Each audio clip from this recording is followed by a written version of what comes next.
Bonnie, and this is the Tarot Table with Bonnie and Peter, where we lay the cards on the table and talk about life, tarot, and everything in between. So shuffle your deck, pull up a chair, and join us at the Tarot Table.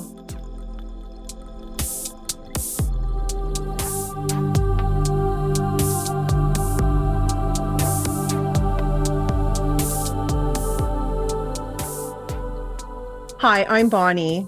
And I'm Peter. And this is the Tarot Table with Bonnie and Peter.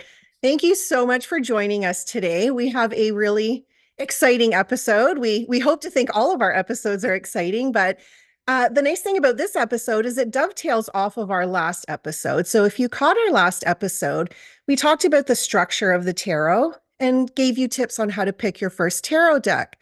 So in today's episode, we're going to give you some more tips for beginners. So things like how to get to know your new deck, maybe starting with some simple spreads, keeping a tarot journal, that can be beneficial. And then how do you practice reading tarot? Maybe practicing with family and friends.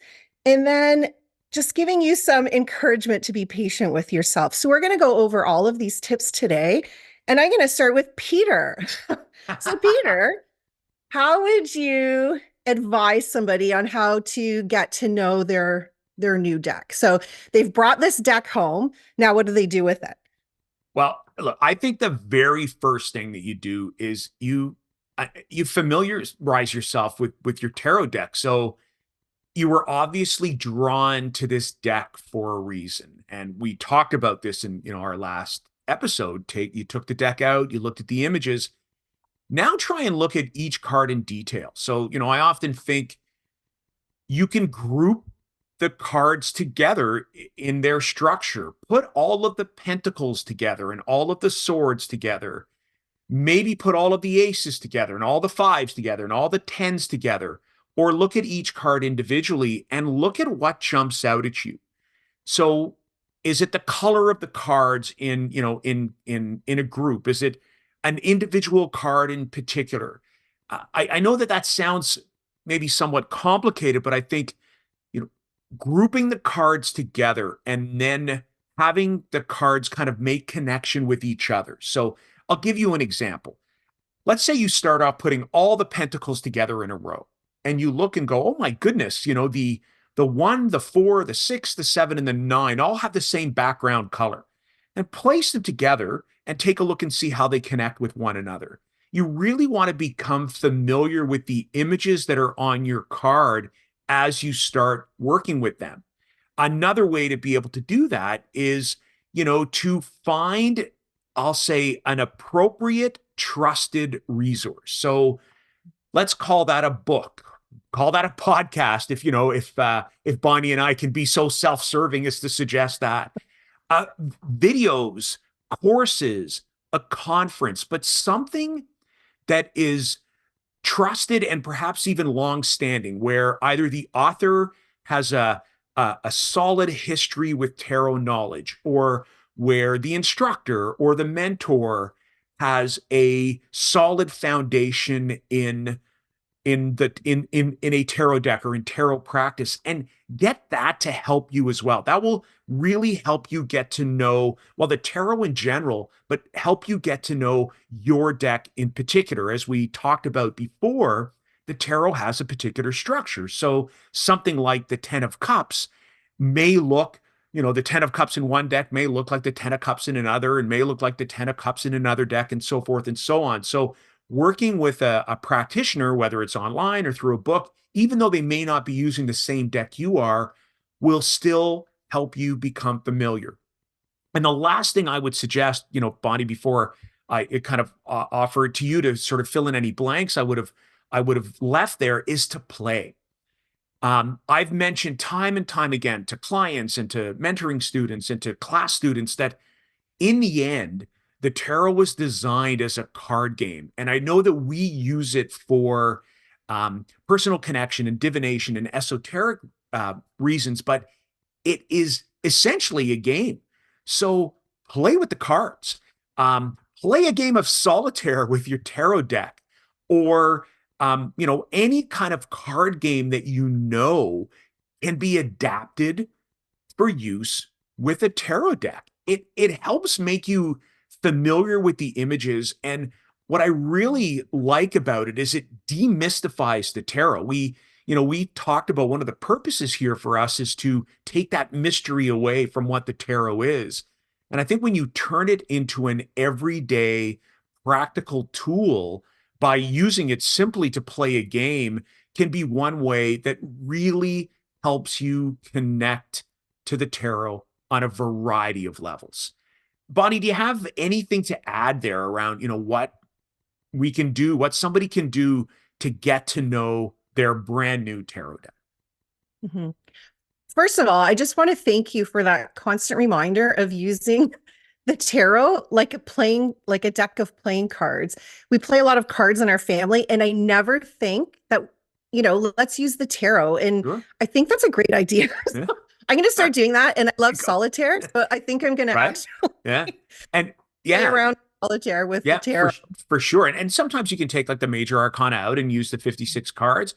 Other times you can, and the way that the game itself, some people suggest that the game was actually played with the Major Arcana having kind of like a wild trump, because they are called triumphs or trump cards at times, Yeah. where let's say the 11 was worth less than the 17, which was worth less than 21, and cards, the value of the cards actually, had like they had relevance in a game, so you can do that too. I think it's, but I mean, I'm a huge game fanatic in a lot of ways, so it would be natural for me to suggest people play with it. So yeah, please I do. think I'm going to, Yeah, give it a sorry, go try. ahead. Yeah, no, I was give it a try and let us know how it goes. I If you, am. I yeah, think I'm going to play euchre. We're a big euchre family. So I think there you that go. would be Right, there you a go. fun way to use the I tarot. agree. I agree.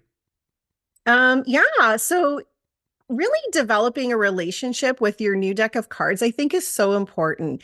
And absolutely, one of the most exciting things for me really is getting a brand new deck of tarot cards or even oracle cards for that matter. But ripping off that plastic and getting your hands on the deck. And the first thing that I always do is I develop, sort of a connection with the cards, and I have a little blessing that I do with the cards. And I actually thank the cards for coming to me. Like I think it's this beautiful relationship that you're forming, and I love to sort of welcome the cards into my life. And then I look at every single card, depending on how much time I have will depend on how much time I spend looking at each card. But I look at how those cards make me feel. Maybe some of those cards I'm like, ooh, maybe I don't resonate so much with the picture on that card, but then I think, well, why is that? So I love to really take my time in looking at the cards. And I've done the same thing, Peter. I've grouped my cards, by Major Arcana and then by the minors. And then you could put all the fives together and see like, oh, what do the fives look like in this deck? So you can really get to know your deck by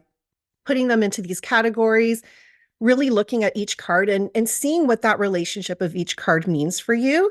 Another funny thing that I love to do with a brand new deck is I put it beside my bed, like on my bedside table at night. So I almost find like I'm welcoming that into my life. And then especially, and then this could be a little bit out there too, but when there's a full moon, I put my new deck. I mean, I don't wait for a full moon to start using the deck, but the next new moon, I'll usually put my brand new deck somewhere where it can receive the light of the new moon, just inside of my house. And I find that helps me, or it helps, sort of charge the cards with that energy. So yeah, definitely getting to know that deck and really becoming familiar with the images on that. If you just got a brand new deck and started shuffling it and using it right away, I think you're sort of doing a disservice without actually taking the time to look at each card individually. So Now you said it sounds out there.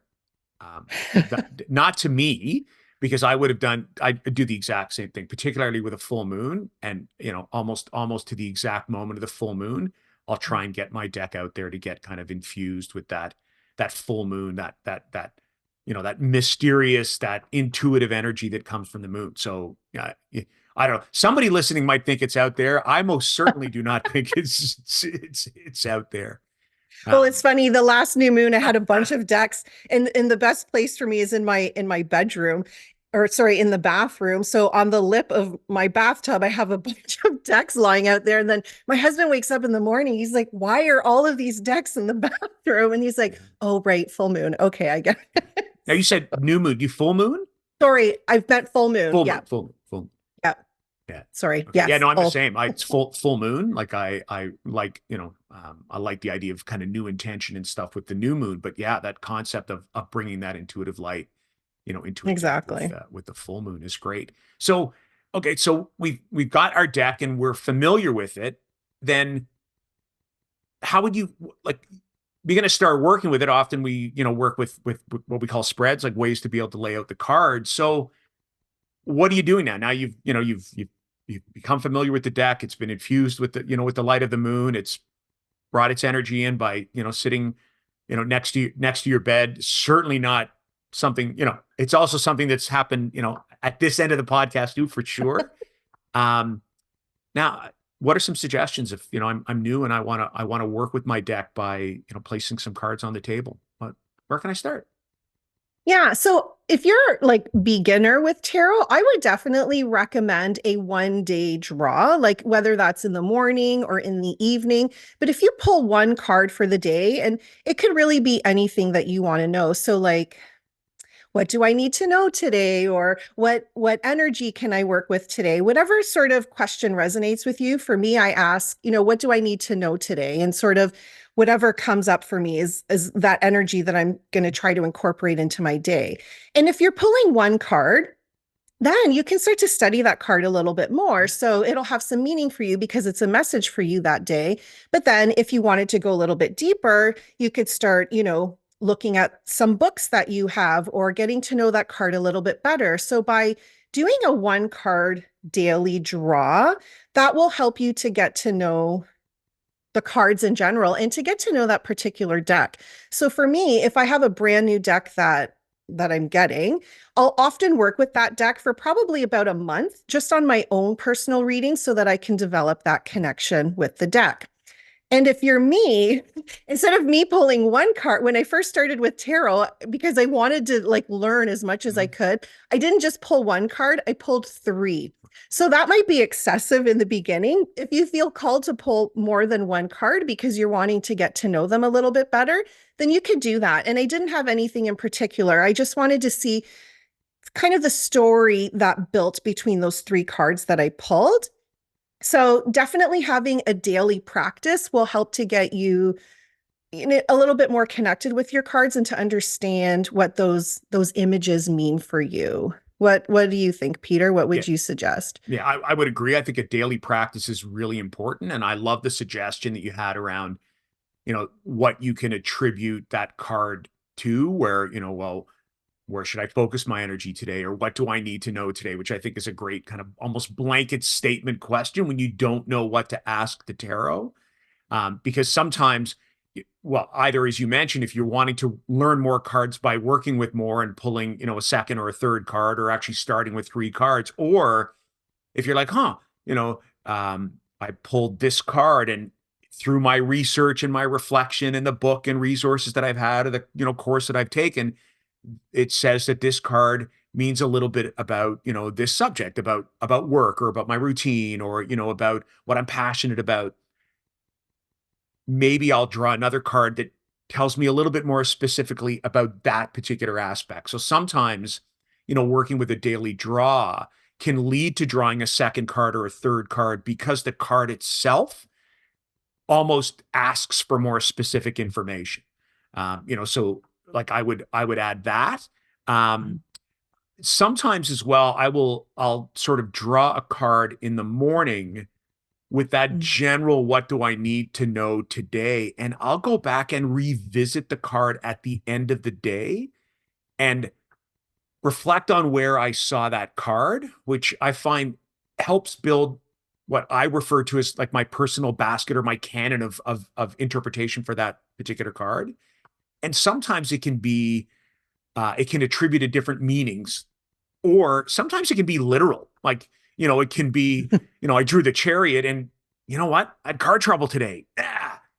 There's that chariot. That's where my car showed up. It, showed up in, a major repair with a major arcana card. Do you know what I mean? Or, Mhm. I walked through the forest and I happened to notice these, 8 trees all standing together. Oh, this morning I drew the 8 of wands, and the 8 of wands in my deck looks like 8 trees kind of flying through the air. It can sometimes simply be that literal, or it might be, the energy or the meaning of the card that requires a little bit of time for you to reflect on at the end of the day to be able to make that connection. So, that's, you know, that for me, that's kind of where what I would add to that is I love the idea of a daily practice, whether it's, one card or two cards or even three cards. Um, and you keep it simple at the beginning, like you said, you allow yourself a significant amount of time. I think if you want to get to know a deck, you have to make sure that there are 78 cards, and some you're going to resonate with right away, and some you're going to it's going to take a little bit of time. Some you're not going to resonate with at all, and you can ask your questions as to why I'm not resonating with that particular card in this particular deck. But a daily practice is absolutely critical, whatever it looks like, and then you can get into those, 2 or 3 card, we call them spreads. So when we use the language spread, for those of you that are really unfamiliar with tarot, a spread is what, a tarot practitioner would call a set number of cards, usually with a set question for each card, or maybe a theme in general. Like, what do I need to know today might be called a 1-card spread, whereas a 3-card spread might be something like past, present, future, mind, body, spirit, where each card sort of has a set meaning. And early practitioners will sometimes try that as well as part of a daily practice.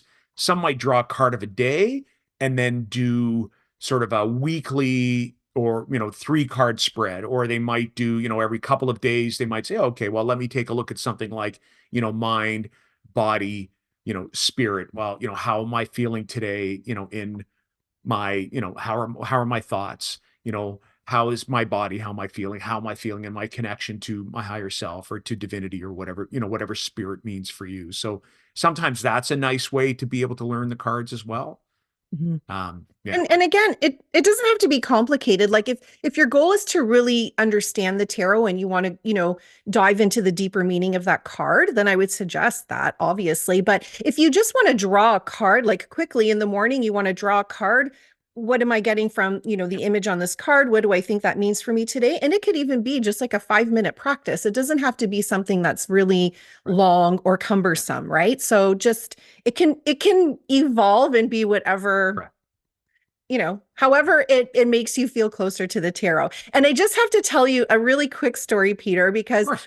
I love what you said about the tarot can be literal. One day I was asking the question something like, what's my next action, or what should I focus on today? It was something like that. And the particular deck that I was using, the card that I pulled, I believe it was the 8 of Pentacles, but it had a sewing machine on it. So she was sewing something. Right.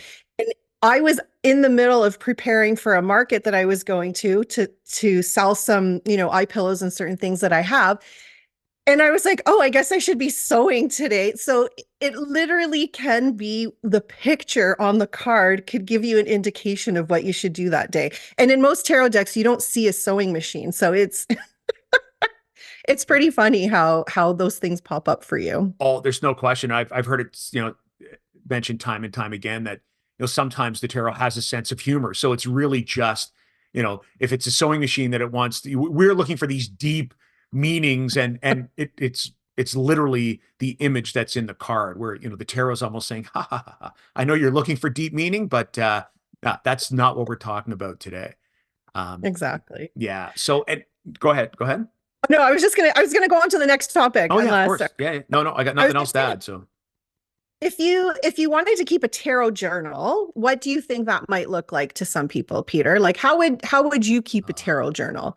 Well, how I would keep a tarot journal is You. probably different from how a lot of people would keep a tarot journal. So I'll start off by saying, I think you need something to track Mhm. your tarot journey. So, and that would be all kinds of things. So those are the interpretations of cards as you kind of see them. That's the growth in your learning. That's your own response to cards. Might be your initial response to a card as you draw. That's any information that you want to add. I think you really need a means of recording that. Now, I say this as somebody who has attempted and failed at written journaling on a number of occasions. I sometimes think it's because of my left-handedness and my messy writing. I love technology, but I can't be drawn to writing on technology for a long period of time. So what I do in journaling is I actually do a combination of all kinds of things. I often take a picture. Well, I don't often. I always take a picture of the card or cards that I'm drawing or working with. I'll often leave a voice note, and attach it in an app that I'm using, whether it's notes on my phone, whether it's voice notes that I happen to use. I use Otter AI. Like there are I'll sometimes record my own voice impression, and at other times I will write things down. Sometimes it's as simple as a post-it note. Draw a card, write the post-it note, then put it somewhere, and then add it to my collection of information. So I'm a self-proclaimed failed journaling person. So I use a variety of tools, a combination of a picture, voice, digital writing. And I say digital writing, both meaning my digital medium and written medium with my little post-it notes, and literally digital writing with my tablet and my digital pencil to be able to write into it. So, but the important thing is making sure you've got a space to be able to record your journey. I think I had posted, I might have mentioned this to you early on. I certainly shared it on my social media. I had written a note to myself about a card, about work that I had done through, I think, an exercise I found through Mary Greer in 2003. And I had dated the writing, and then I came across it. Now, at the time we're recording, that's 20 plus years ago. I was able to go and take a look and go, wow, what were my impressions of the question being asked, and how did I respond to tarot questions at that time, versus how I do now.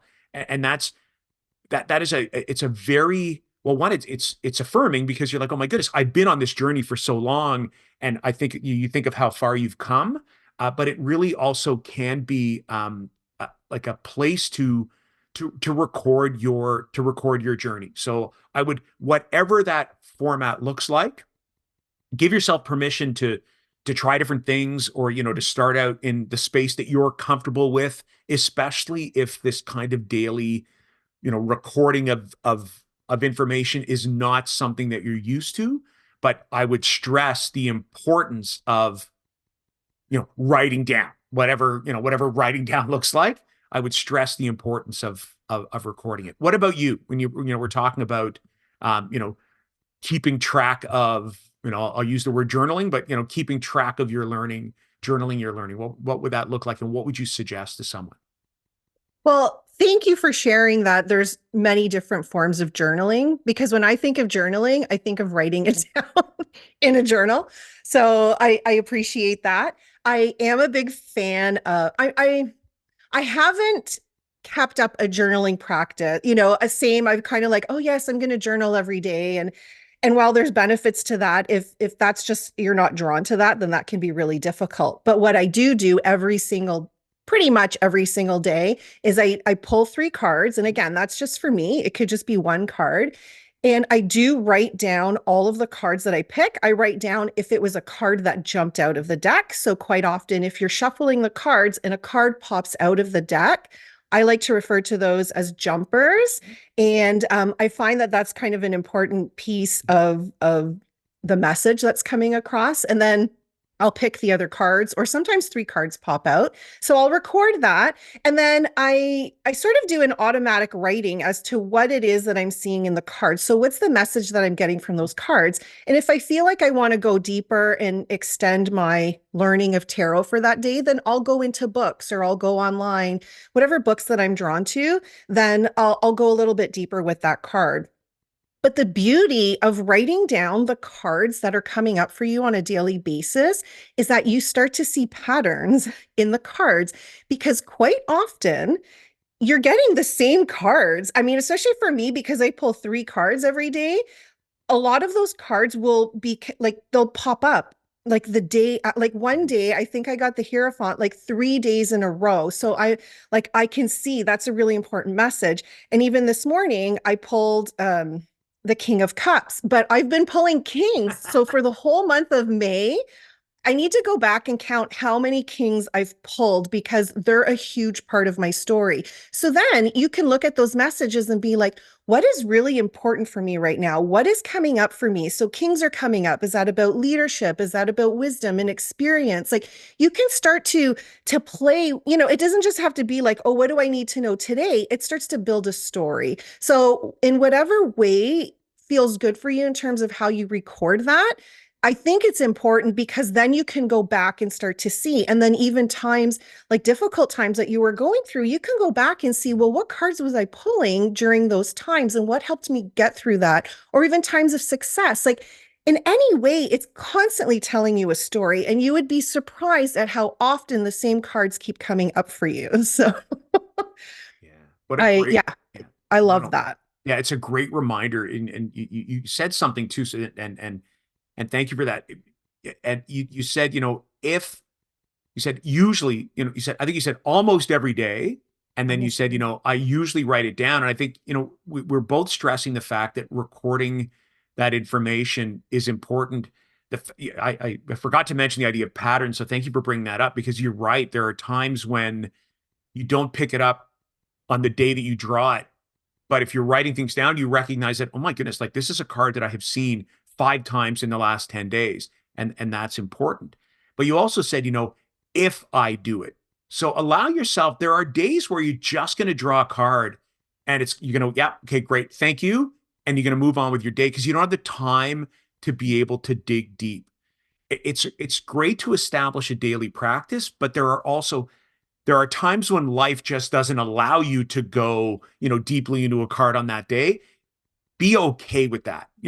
Be okay with that. That's that's an acceptable, kind of pass on the day. And then, of course, if you do something as simple as just writing, okay, on this date, I drew this card, you might the following day or when you have more time go, oh my goodness, you know, uh, it was the 10 of Wands I drew on that day. No wonder I didn't have the time to be able to go and take a deep look. When I think about the amount of work that I had to do, I was overburdened over. Anyways, that's, but sometimes the tarot can be like that. So that was fantastic. Thank you for that share. And then, so we've got this stuff recorded, right? We've got a written record, or we're taking care of our patterns. We've got a good practice happening, but practice doesn't happen with the tarot only on our own. Sometimes we can choose to want to, I guess, share our learning with other people. And what would you suggest to somebody who's like, I'm starting to become familiar with the tarot by myself, but I hear that their part of tarot practice might be sharing this learning and this gift with others. What might somebody do with that? Yes. Well, I would suggest your family, if your family is open to that, sometimes they could be the best people to receive your practicing. So when I first started with the tarot, I would practice readings with my husband and with my daughters, particularly my older daughter. She was always okay for me to read for her. So find, and it doesn't necessarily have to be your family members if that's not if that doesn't resonate with you, but or if you have really close friends and you could say, hey, I'm starting to learn the tarot, like I'm still practicing, but would you be open to receiving a reading? So I think letting people know who you're really comfortable with, who you can sort of develop this space that it's okay if I get it wrong, or if you have to look up the meanings, like you just have to start somewhere, right? We're never going to start from this place of, oh, I know it all, or I have to know it all in order for me to start practicing. So I think that's really important. And then maybe finding a community. So we talked about this in our first episode about how we met, Peter, but I was able to find a community where people could come and just practice reading tarot for each other.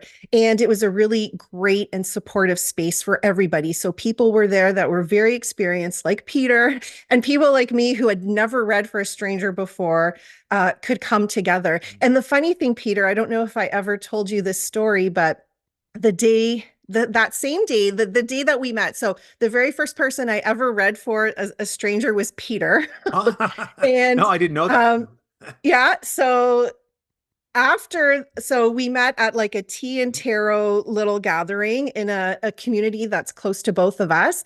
And after that, I went to a friend's birthday party and I had my bag that had my tarot cards in it. And I only had one pack of tarot cards. It was my Light Seers Tarot. And we were at this party, and she was telling me how she had gone to a party and someone was reading tarot. And I said to her, I go, oh, well, I just came from an event where I was reading tarot. And then she said, oh, I didn't know you read tarot. So it sort of morphed into this whole thing. Anyway, she set me up in the spare bedroom with a table and two chairs and a candle. She's like, you're going to read for everybody at the party. So me being like a brand new beginner, people came in, some people I didn't really know them very well. I just did very simple 3-card spread for them. And I read tarot to people at the very beginning stages of my journey, but I wasn't scared and I wasn't afraid to get it wrong. And they all knew it, but it was just this beautiful way to practice. So my suggestion is not to be scared. I mean, you can be a little bit scared. I think being nervous sometimes is okay because you really care about that, but don't let that stop you from um, trying to read for other people. You don't have to get it right or memorize everything right away. So that was a really long way of No, uh, no. I love the story. describing that. I don't know if I knew that I was the first, person, Stranger. yeah, stranger that you read for. So I certainly remember. I definitely remember, the reading, and we've now done, this together multiple times. But that's great. Yeah, thank you for sharing that. I would, if I could, I would add, because I love the idea of that community piece, Mhm. and you encouraging people to get out there and try and conquer that fear to read for others is very valuable. I want to hold space. For some people, their practice is never going to go there, and that's okay. Like Mhm. being a solo tarot practitioner is okay. There are some people who never work with other people. It's a tool of self-reflection. But I would add what I kind of got from Bonnie's sentiment is you there is a broader, I guess, there's it it broadens your learning when you read for others, because that reading for yourself, it, don't get me wrong, is a very valuable tool. We probably both started out that way, doing work on our own, but there is a difference when you're practicing with someone else, because you truly have to almost set yourself aside and Mhm. read solely from the cards. Whereas when you're reading with yourself, there are times when you have to work hard to not interpret the cards to see exactly what it is that you would like them to see. They can sometimes be, and sometimes they can be self-affirming, but there are some times where, you have to work hard to not place your own bias into the cards when you're reading for yourself. You have to do that when you're reading for other people, but it provides a practice that you just can't replicate when you're working on your own. So if, friends or family are not an option, and, perhaps you're in an isolated community, or you're in a community where, the wonderful opportunity that Bonnie and I have to go and operate in this very friendly and tarot friendly space isn't there. I want you to note that there are many communities online, whether it's online conferences that are, beginner friendly for the tarot. I think of what has just occurred and occurs almost every year in New York. So to kind of do a shout out to the Reader Studio, which do, like I think I went to RS10, like, Reader Studio 2010. It's housed in New York and you can go in person, but you can also attend online, and they've got beginner streams for classes, but they've got opportunities to be able to practice with other people. There are Facebook groups and Instagram threads. There are spaces on social media, Discord groups where you can go. And if an online platform is more to your liking, that there are opportunities to be able to go and practice reading for other people. That it doesn't have to be in that face to face space. It can also be in online spaces as well. But I would echo what Bonnie said. Go and look for supportive people to be able to share your practice with. People who are going to be open to receiving that gift, whether it's family members, whether it's friends or colleagues, or whether it's people that you connect with online. That is something that is really really important to do, and really it can broaden your practice when you are reading for someone else. No, Uh, uh, Another funny thing, sorry, Peter, if I can no, add no, to no. that, is what I've done many, many times because I really wanted to practice with other people, but sometimes I just didn't have that opportunity. So I would pretend that there was somebody sitting in front of me and I would give them a name and they would come in with a question and I would do a reading for them. So this imaginary person that's sitting in front of me.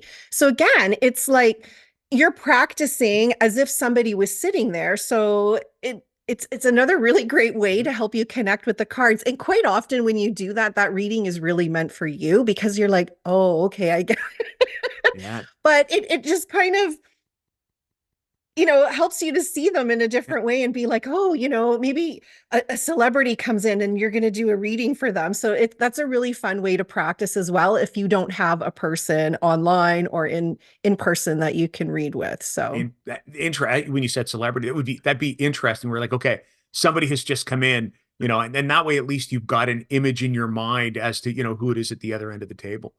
Wow, mhm. what a great suggestion. Great suggestion. I've done that many, many times. I've never done it, but I'm going to do it now. I'm going to do it now. Yeah, it's fun. So, Peter, what advice would you give to somebody that's on this tarot journey of learning and discovery? Well, we had hinted at it initially and said it was going to be our last tip, and that's that idea of really being patient with yourself. Um, we've started out, and we've mentioned this in a variety of other episodes, that the tarot is a system, but it's a system of 78 cards. So even just by that sheer number, learning the meaning and learning how you're connecting with each individual card is going to take some time. Mhm. So you have to be, kind to yourself. You have to be patient with yourself because this really is a a learning process, and it can be a lengthy learning process. And we've talked about our own personal journeys.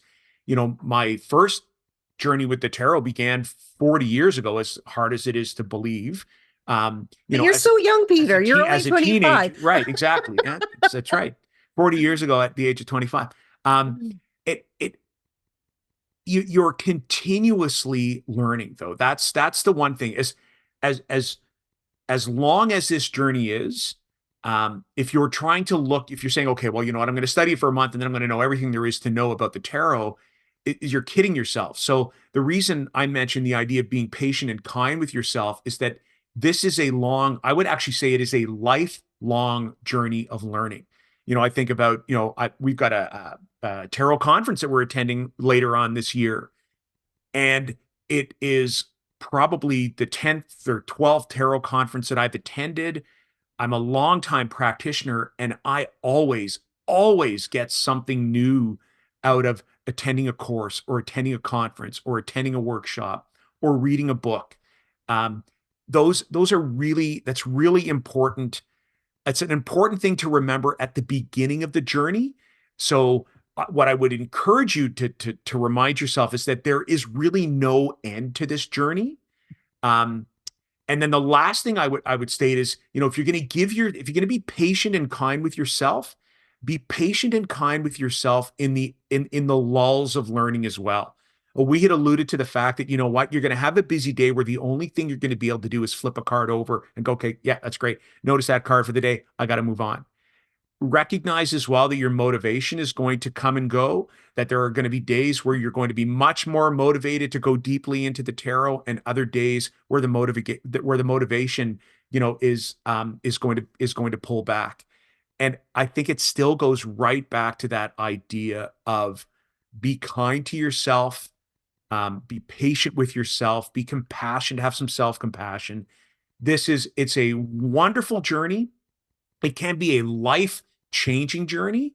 Mhm. But as life changing as it is also a lifelong learning journey as well. What about anything to add to that, Bonnie, at all? Or? Not really. I believe the exact same thing, Peter, that it really is a lifelong journey, and I'm pretty new in my tarot journey, but I I, I don't think you're ever going to reach a point in your life where you're like, I know everything I need to know about the Empress card, or I know everything I need to know about the High Priestess. There's always going to be something that's going to come up for you that may be a little bit different, or you'll see something in a different way, or yeah, you'll read a book and you're like, oh, I like the way this person has interpreted that card. It has that same feeling and energy, but just the way that they've worded that. So, and even if those cards that are coming up for you regularly, like I look at that and I'm like, oh, really? Like the King of Cups again. But then I really look at that card and then I'm like, okay, what's coming up for me today about the King of Yeah. Cups? So it you're always going to learn something new. I don't know anybody who is a tarot practitioner that would say I am a master and I know everything there is to know. Even people who have been studying this and teaching this and researching and writing books, they will all agree that this is a lifelong journey. And I think too at the beginning, don't compare yourself to other people because that's so hard. Number one, people can read in a variety of ways. How I read the tarot might be very different from how somebody else reads the tarot. So if we're constantly looking at how other people do it and comparing our skills or what they know to where we are in our journey, that can be really defeating for ourselves. So I would say, start where you are and then grow from there. You will constantly grow and evolve and learn, and absolutely be patient and kind. And yeah, give yourself grace. Yeah. Yeah, what a great word, right? Give yourself grace. That's a great, phrase to kind of end that piece on, right? Give yourself grace. Yeah, thank you. Thank you for that. Are we ready for our card draw? We always do a one card draw at the end of our podcast episode. I know for me, we were talking about always wanting to learn, and I've Mhm. mentioned, liking to use the Rider-Waite Smith deck. I'm not going to use it. I've been digging deep into another deck, and part of learning, right? That's where you sometimes, when you're, familiar with one deck or you're familiar with many, sometimes using a different deck can be a way to enhance your learning. So I'm Yes. gonna use the Ethereal Visions Tarot deck. So that's Matt Hughes's deck.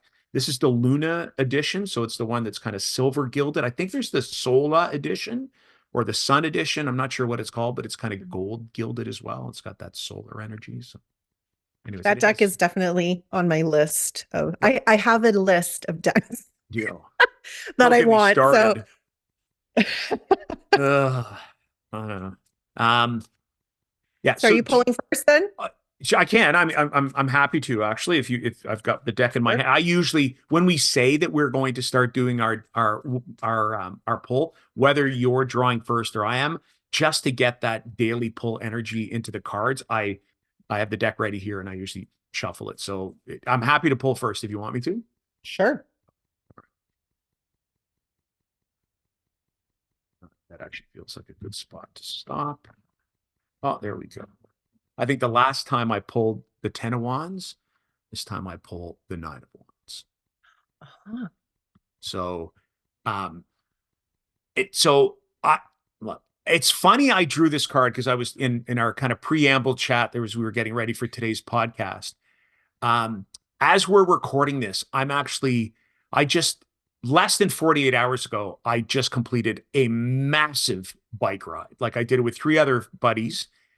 We followed this trail, a rail trail, more or less followed a rail trail for 120 kilometers. So that's, if you're watching in America, that's 75 miles.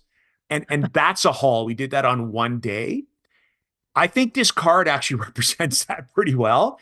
When you pull a card like like the Nine of Wands, you've done battle. You have taken on a challenge and you are now at the other end of the challenge. But it's not the time to stop. It's the Mhm. time to recognize that, you're well on your way to finishing what would have been a significantly difficult task. The nines are about power. I've read somewhere, and I apologize because it's not my original idea, and I can't think about where I found it, but the language I use now for nines is peak power. So a nine often represents the peak power of the suit. Here we've got the peak power of wands. So this challenge, like the challenge that you faced, it shows that you really have that inner fire to be able to deal with it. So, instead of focusing on how you feel, like, if you look at this card here, you might feel spent. Focus on what you've accomplished. And, that's not an easy accomplishment, but it's a doable accomplishment. You've shown that. Don't stop, keep going. Real fire energy inside our wands. So it could highlight something that you're really passionate about, that you had to fight hard for. But that battle, you might be battle weary and you might even be a little bit beaten, but you are also battle ready. So, I think if I had to put a phrase to this card, it would be, hey, task, I ain't done with you yet. Bring it on, bring it on. We got some more work to do, but I'm kind of ready to go. And actually, if I can find, I've usually got my deck, my Rider Waite here in order. So I'm gonna pull the nine here. So, I'm gonna pull my favorite deck, Nine of Wands from the Rider Waite. And this is the card that I drew from the Ethereal Vision. So you can see the similarities in them right away. But that whole meaning of, battle weary, but ready to go on, strong accomplishment of a challenging task. What about you? If we're thinking of Nine of Wands, Bonnie, anything else, anything different, anything to add? Yeah, I love that, Peter. When I see the Nine of Wands, I think of the word perseverance. So it's like you're close to that finish line, right? And you feel beat up and you're worn out and you're tired of like whatever it is that you've been working towards. And sometimes this is the point where you just want to give up, right? You're like, I'm battered and I'm tired. I don't want to do this anymore. But I think what this card is reminding you is like you're gonna cross the finish line. So it's funny that you were doing this really long bike ride, right? It's like you're so close to crossing the finish line. Don't give up now, right? So it's about persevering, even though it may be really tough and you feel like something's never going to end, you're close to the end of that. So it's definitely an invitation to keep going and to not give up. So, and congratulations to you for doing that massive bike ride. Thank you. I think I'm sweating just thinking about it. The reason I brought it up is because, like, no, I'm not a cyclist, so I like to bike ride. 120 Ks is by far the longest bike ride I have ever accomplished in a day. I did a long kind of ride for a charity 15 years ago, but that's 15 years ago. I was 15 years younger, and in 15 years worth of better shape. So the whole point of the ride was to try. The reason I thought of it right away with that Nine of Wands. The whole point of the ride was to try and push ourselves almost beyond our ability to accomplish something, was to give ourselves a challenge and try and accomplish it. So the idea was, and there were times where it's like, you know what? No, especially at the 80 and 90 kilometer where you're like, it's a long ride. And you're like, I still have like 40K to go. Your body is like, okay, where's my Uber app? And, how can I get myself to the finish line that way? But that Nine of Wands energy, really can't. So thank you. But I kind of brought it up just because it's not something that I would do on an ongoing basis. It definitely was a challenge. It's amazing. So yeah. good for you. What draw have you got for us today? Okay, so I was shuffling earlier when you were shuffling your deck, and a card actually popped out. So I'm going to honor this card. All right. I'm using a deck called Tarot of Mystical Moments. I love this deck. It was one of the purchases that I got early on in my career, or in my tarot journey. So I drew, or what the cards drew for me, because it jumped out of the deck. This is the Knight of Pentacles.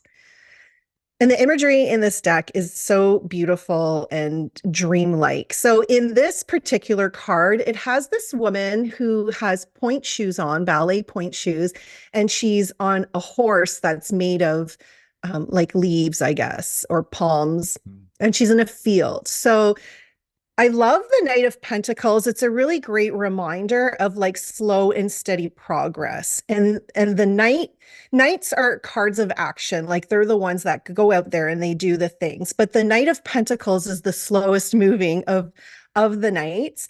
And they're very dependable and trustworthy, and they're not afraid to do the everyday things that have to be done. And they love to provide for their families and develop this sense of security and stability.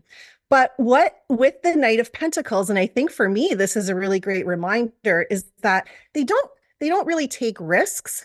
They like to do the things that they know that they can do well, and to just to keep going with that.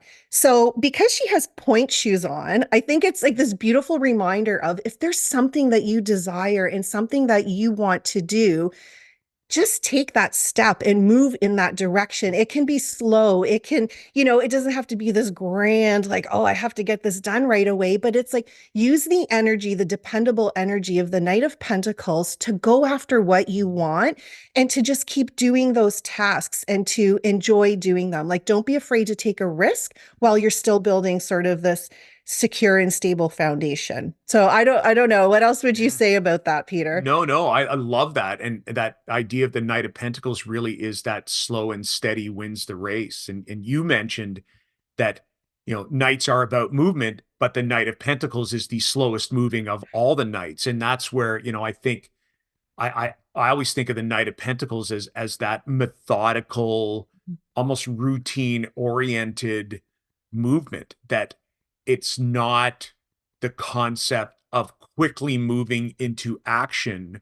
It is the idea that action always begins with that first step. And the Knight of Pentacles is a great reminder that all action, all action stems from movement, but that movement doesn't have to be swift, that it can be slow and steady. I'm always reminded of the realm in which the Knight of Pentacles lives. So when I see something like the Knight of Pentacles, I think, about um, like personal story. I had shifted a bit of a workout routine, and to give myself. So sometimes, to go back to a little bit of what we talked about with personal, like drawing a daily card, I will sometimes intentionally draw a card. So I wanted to be successful in a new sort of health routine. So I drew the Knight of Pentacles and laid it out in a visible spot, because for me, it represented exactly what you said. It represented that idea of trying to take a risk in an area where we might be risk averse, but recognizing that the first step towards that end goal is the best way to start moving, that it doesn't have to be, full blown, full tilt, full forward. It can literally be a single step forward as well. So yeah, thanks for that reminder. That was a beautiful card. They're like palm Mhm. leaves or oak leaves or, whatever they happen to be there. Yeah. That's Yeah, gorgeous. it's my Gorgeous. daughter's favorite deck. So whenever she asked me to do a reading for her, I said, "Well, what deck do you want me to use?" Yeah. She said, "You know, it's always this one." So I Oh, think that's I'm gonna great. have to buy her one for herself. That's So great. So as we finish this off, Bonnie, if people who are listening to our podcast now 5 episodes in, where might they be able to find you? okay, thank you. If you want to find me, connect with me, you can go to my website, which is breathewithbonnie.com. That will be available in the show notes. So any events or services that I'm offering, you can find them all there. I've just slowly started posting on Instagram. I'm not very active on social media, but if you'd like to follow me on Instagram, I'm at Breathe with Bonnie. And yeah, I you can find me there and see all the things that I'm doing. And how about you, Peter? What do you have going on right now? Good. Well, you can always find what I've got going on via my website, which is probably the best way to at least see what I'm offering, from a tarot service, which is peterwhitetarot.com, Instagram and Facebook. I do post on occasion, also at Peter White Tarot. Um, I instead of so I would say go and look there. If I offer mentoring services and consultations. I have a course that's coming up in mid-June on an introduction to the Major Arcana. I've got a beginner's course there as well, which is kind of a self-study course, but I certainly offer support throughout. So when you have questions, if you viewed some of the lessons and you've got questions, there's an interactive discussion board there that I also monitor. I continue to post things like, a Who Am I activity each week so people can discover with a little, description of what a card is. The other thing, though, I would invite you to do is if you're listening to our podcast, please like or subscribe, whether, on whatever platform you're looking on, or you're watching or listening on, and let us know through a review if you really like what you hear, because those 5-star reviews will be great for putting what Bonnie and I, have to share out there. I want to thank you as well for joining us on this journey. And Bonnie, do you want to let people know what they can expect with the next episode that's coming up? Yes, absolutely. So just like Peter said, thank you so much for joining us on this episode. We hope that you found it informative. And on the next episode, we are going to talk about the art of reframing questions in the tarot. So now that you have your deck and you're getting to know your cards, what types of questions do you think would help you the best with discovering the tarot and discovering some answers for yourself? So stay tuned for that episode coming next. All right. Thank you. Thank you, everyone, for listening, and bye for now.